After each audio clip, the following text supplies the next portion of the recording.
আজ আমি চলে এসেছি পাঁচুরে হাজরাতলায়।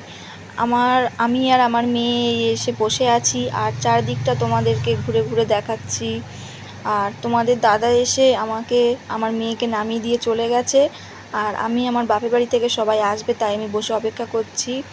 এইটা হচ্ছে জগন্নাথ মন্দির, তো খুব সুন্দর হয়েছে জগন্নাথ মন্দিরটা। আর আমি আর আমার মেয়ে বসে আছি, হঠাৎ করে দেখছি বৃষ্টি পড়ছে।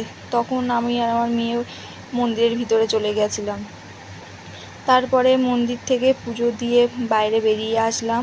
আমি আজ পুজো দিয়েছিলাম, আমার বাবার মানসিক ছিল, সেই মানসিকে পুজো দিয়েছি আমি। আর আমার ভাই নতুন গাড়ি কিনেছে, ও দিয়েছে গাড়ির পুজো। তো ওর গাড়িটা পুজো করছিল ব্রাহ্মণ।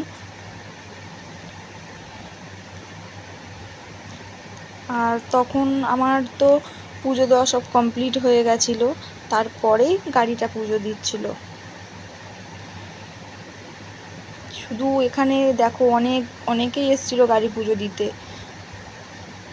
তারপরে ব্রাহ্মণ বলল নারকেলটা ফাটাতে, এক মারে ও নারকেলটা ফাটিয়ে গাড়ির সামনের চাকায় পেছনের চাকায় জল দিল, আর বলল বাকি জলটা গাড়ির উপরে ছড়িয়ে দিতে। ও সেটাই করলো। করার পরে এই দেখো মন্দির। তারপরে সব কমপ্লিট হয়ে গেলে আমরা খাওয়া দাওয়া সেরে বনবিবির মন্দিরে গিয়ে আমরা সবাই মিলে বসে গল্প করছিলাম।